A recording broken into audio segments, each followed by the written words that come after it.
Banyak yang bilang kerja di bank itu katanya enak. Pengalaman gue sendiri pernah selisih kurang sampai 1 juta rupiah.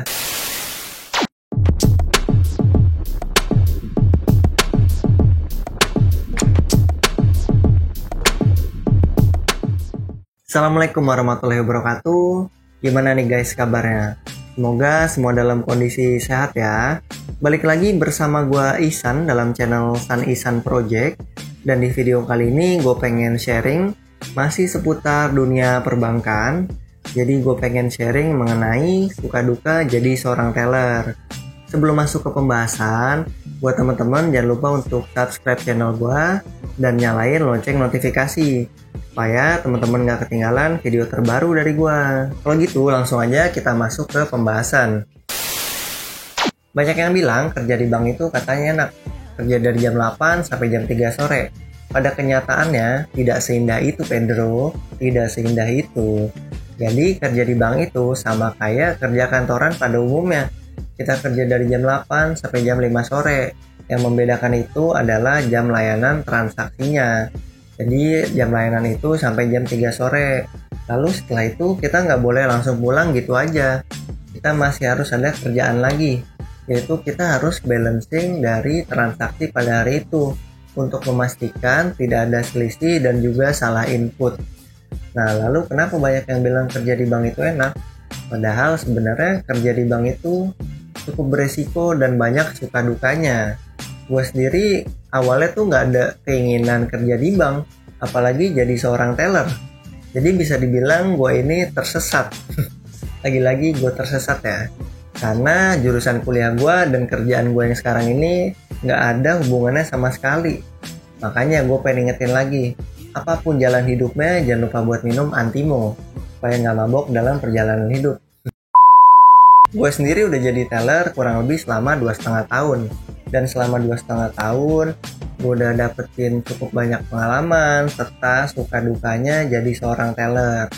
Nah, gue pengen bahas mulai dari sukanya dulu nih. Kalau untuk sukanya, jadi teller itu kita nggak ada pendingan kerjaan. Jadi kita bisa pulang ke rumah dan istirahat dengan nyaman tanpa adanya mikirin kerjaan kantor. Karena gue punya temen yang di kerjaan tuh di bagian marketing, dia tuh kadang kalau udah malam masih suka ditanyain mengenai kerjaan. Padahal kalau udah malam, udah di rumah itu kan harusnya udah waktunya istirahat. Jadi handphone temen gue nih suka bunyi dan notifnya itu bunyinya kerja. Nah, dia tuh udah malam-malam masih ditanyain kerjaan, kan nggak nyaman banget jadinya. Nah, kalau di teller itu nggak ada pendingan kerjaan. Jadi mau sebanyak apapun nasabahnya, mau sebanyak apapun slipnya, itu harus selesai pada hari yang sama. Nggak boleh ada titipan atau pendingan. Karena teller ini berhubungan dengan keuangan atau finansial. Jadi semua harus selesai di hari yang sama. Pengalaman gue pernah pulang paling lama itu jam 8 malam lewat. Jadi gue baru bisa keluar dari cabang dan sampai rumah itu jam 10-an. Jadi momennya waktu itu lagi bulan Ramadan dan menjelang Hari Raya Idul Fitri. Nah, transaksi itu lagi banyak-banyaknya. Dan gue waktu itu lagi jadi teller corporate. Nah, gue juga pengen info nih, kalau teller itu ada beberapa jenisnya. Ada teller reguler, ada juga teller prioritas, dan ada juga teller corporate. Nah, kalau teller reguler ini teller yang menerima semua nasabah tuh yang biasanya ada di cabang-cabang. Nah, ada lagi teller prioritas. Teller prioritas ini adalah teller yang dia menerima nasabah khusus atau nasabah spesial. Dan ada juga nih teller corporate. Kalau teller corporate ini dia menerima transaksi dari perusahaan-perusahaan. Jadi kerjaannya itu lebih banyak dibanding teller reguler dan prioritas. Nah, jadi waktu itu kurang lebih selama 1 tahun gue jadi teller corporate. Dan kerjaannya tuh banyak banget. Jadi selesai buka puasa gue tuh masih harus posting kerjaan lagi. Dan mata gue tuh sampai merah karena seharian di depan monitor. Dan rasanya tuh emang cukup sakit mata sih. Tapi selesai itu pulang di rumah udah gak pusingin lagi mikirin kerjaan. Sukanya jadi teller itu yang kedua, kita bisa punya relasi yang cukup luas. Karena setiap harinya kita ketemu dengan nasabah. Dan nasabah ini kan profilnya atau latar belakangnya itu beda-beda. Ada yang dia pengusaha, ada yang dia karyawan, ada yang atlet, ya pokoknya macam-macam profilnya. Dan nasabah itu kalau udah dekat dengan kita biasanya tuh suka sharing-sharing informasi ataupun berbagi hal lainnya.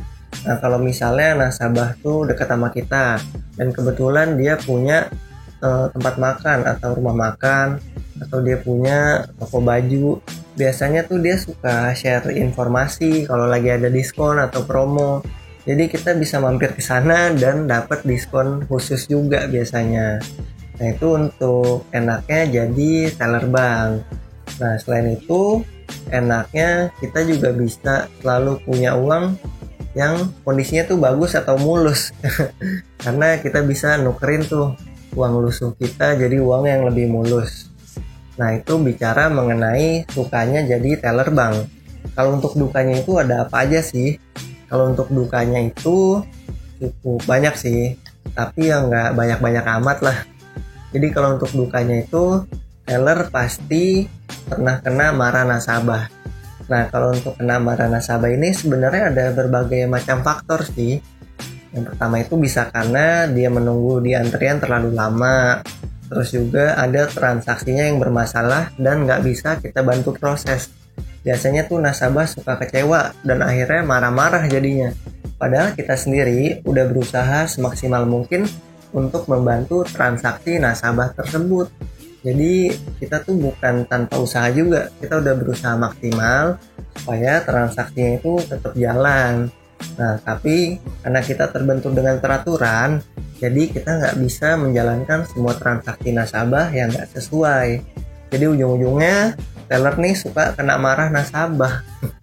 Jadi sebenarnya kurang enak juga sih. Dan apalagi awal-awal gue jadi teller, itu pernah sempet nyobain di reguler. Jadi waktu itu pernah kena marah karena katanya lama.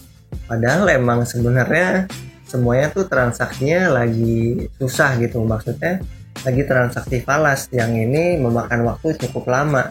Jadi nasabah yang di belakang tuh udah pada nggak sabar, udah pada kelihatan banget nih bakal emosi. Kalau untuk menangani nasabah yang marah-marah, kita jangan lawan dengan emosi lagi. Karena kalau kita lawan dengan emosi, itu citra kita sendiri bakal jelek. Lalu citra bank dan institusi kita tuh akan jelek. Jadi kita jangan lawan dengan emosi. Jadi kita dengerin dulu aja, karena nanti nasabah itu akan luluh dengan sendirinya. Jadi udah biarin dia meluap-luap dulu, nanti dia akan luluh dengan sendirinya tanpa kita harus lawan dengan emosi. Nah, kalau gua sekarang ada nasabah yang marah-marah, itu gua biarin dulu aja. Jadi biarin tuh gue dengerin aja, masuk kuping kanan, terus keluar di tol Cipali. Jadi keluarnya tuh jauh, gue tuh udah nggak dengerin lagi dia marah-marah. Jadi gue anggap angin lalu aja. Karena kalau kita ikut terbawa emosi, nanti mood kita tuh akan jelek. Makanya kalau teller itu harus bisa juga untuk menahan atau mengontrol emosinya. Selain dimarahin nasabah, untuk di teller sendiri itu nggak lepas dari resiko pekerjaan. Nah, untuk resiko pekerjaan teller itu tentunya berhubungan dengan finansial atau keuangan. Nah, lalu biasanya apa sih resiko finansial ini? Jadi di teller itu ada resiko selisih. Nah, resiko selisihnya itu bisa selisih kurang uang, selisih lebih uang, dan juga selisih batin dengan rekan kerja ataupun dengan nasabah. Enggak. Jadi resiko di teller itu adalah resiko selisih. Nah, selisihnya ini biasa selisih kurang uang, selisih lebih uang, dan juga ada selisih yang disebabkan oleh temuan-temuan uang palsu. Jadi walaupun kita udah dibantu dengan mesin hitung uang yang dilengkapi dengan teknologi, kadang masih ada aja uang palsu atau uang yang diragukan ini keselip. Nah, jadi kita tuh berakibatnya nombok. Padahal kita udah berusaha untuk meminimalisir terjadi resiko selisih, baik itu selisih kurang uang ataupun lebih uang, serta juga mendapati uang palsu. Kalau selisih kurang ini biasanya disebabkan karena kurang teliti, dan kalau selisih lebih juga itu karena kurang teliti juga. Nah, jadi kalau teller itu uangnya harus selalu pas antara yang di laci dan di sistem, nggak boleh lebih, nggak boleh kurang. Lalu penanganannya gimana kalau ada selisih kurang uang ataupun lebih uang? Nah, kalau ada selisih kurang, kita harus cari dulu, kita cross check kenapa bisa terjadi kurang uang. Nah kalau nggak ketemu juga, ya mau nggak mau kita harus ganti dengan uang kita sendiri. Karena uang itu harus selalu klop yang ada di kas bank kita. Jadi kalau kurang ya kita harus ganti pokoknya. Nah kalau lebih, kita juga harus cari dulu nih penyebabnya apa. Kalau nggak ketemu juga, itu dana lebihnya kita keep. Lalu kalau ada yang klaim dari nasabah dan dia merasa kurang uangnya, itu harus disertai dengan bukti-bukti transaksi nasabah tersebut. Baru uang itu boleh diambil kembali sama nasabahnya. Nah kalau didapetin ada uang palsu, penanganannya gimana? Nah jadi kalau ada didapati uang palsu, tentunya uang palsunya itu udah ditarik peredarannya. Dan kita juga harus mengganti mau nggak mau dengan uang kita. Karena udah nggak tahu kan yang setoran tadi itu siapa. Ya uangnya udah masuk semua ke laci kita dan itu adalah udah jadi tanggung jawab teller. Makanya harus hati-hati banget saat kita nerima uang. Nah jadi itu dia kalau ada selisih. Nah kalau gue dengar cerita dari teman-teman gue di cabang lain, ada yang dia itu pernah selisih karena uang palsu dalam seminggu didapati ada 2-3 kali uang palsu di dalam gepokannya. Jadi dia harus ganti. Ada juga yang dia selisih itu sampai 5 juta. Itu karena terjadi kelebihan ngasih uang. Ada juga yang selisih sampai 10 juta. Nah itu dia udah harus bertanggung jawab karena yaitu kesalahan dia juga. Kalau pengalaman gue sendiri pernah selisih kurang sampai 1 juta rupiah. Jadi kalau diingat-ingat sebenarnya sedih juga sih. Gue harus bayar, harus ganti gitu 1 juta rupiah. Padahal kan sebenarnya 1 juta tuh bisa gue pakai untuk hal bermanfaat lainnya. Nah gue bisa selisih itu momennya waktu habis lebaran. Jadi habis lebaran itu banyak tuh biasanya yang setoran pakai uang baru lagi. Uang gepokan dari pecahan 20, 10, sama 5.000 biasanya. Nah itu tuh ada beberapa nasabah yang setor dan udah gue hitung. Nah gue nggak tahu tuh kalau ternyata mungkin ada yang gue salah hitung gitu ya. Jadi gue baru sadar selisih itu pas di sore hari. Nah setelah dicek lagi, postingan gue itu semua udah benar, nggak ada yang salah. Nah mau nggak mau gue akhirnya ganti dengan uang gue sebesar 1 juta rupiah. Karena penyebab selisihnya udah nggak ketemu. Jadi ya udah, gue dengan bersabar dan belapang dada, gue harus nombok 1 juta rupiah. Aduh, sedih sih kalau diinget-inget. Selain dua hal tersebut yang menjadi duka seorang teller, yang berikutnya nih, frontliner bank, baik itu teller maupun customer service, ini tuh kurang bisa menikmati waktu istirahat makan siang. Jadi kita tuh kayak selalu terburu-buru aja, waktu istirahat kita tuh terasa sangat pendek. Padahal sebenarnya waktu istirahat ya normal 1 jam, tapi kadang bisa jadi kita nggak sampai 1 jam. Karena nasabah tuh udah banyak banget yang dateng, antriannya udah numpuk. Jadi mau nggak mau kita harus udah masuk lagi.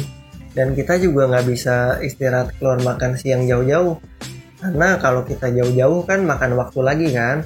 Nah makanya biasanya kita istirahatnya itu di dalam cabang dan kita udah sedia makan siang. Jadi kita udah nitip beli makanan. Jadi kalau suatu waktu kita dibutuhkan untuk masuk lagi, ya kita harus siap langsung masuk. Karena nasabah itu nggak bisa diprediksi kapan rame, kapan sepinya. Nah makanya kita nggak bisa terlalu menikmati istirahat makan siang. Jadi itu dia suka duka menjadi seorang teller. Jadi mungkin teman-teman udah bisa bayangin ya, kalau jadi teller tuh kayak gimana sih rasanya. Diomelin nasabah, terus juga ada resiko selisih, terus juga istirahat selalu diburu-buru. Tapi dibalik semua itu tentunya kita nggak selalu semua tentang duka. Yaitu tadi ada sukanya juga. Jadi kalau kita membawa enjoy kerjaan kita, seberat apapun kerjaannya itu nggak bakal berat kalau kita nggak kerjain kan. Enggak. Jadi seberat apapun kerjaan kita, kalau kita enjoy jalaninnya, kita nggak bakal merasa terbebani. Jadi apapun kerjaannya pokoknya enjoy aja. Jadi itu dulu untuk video kali ini.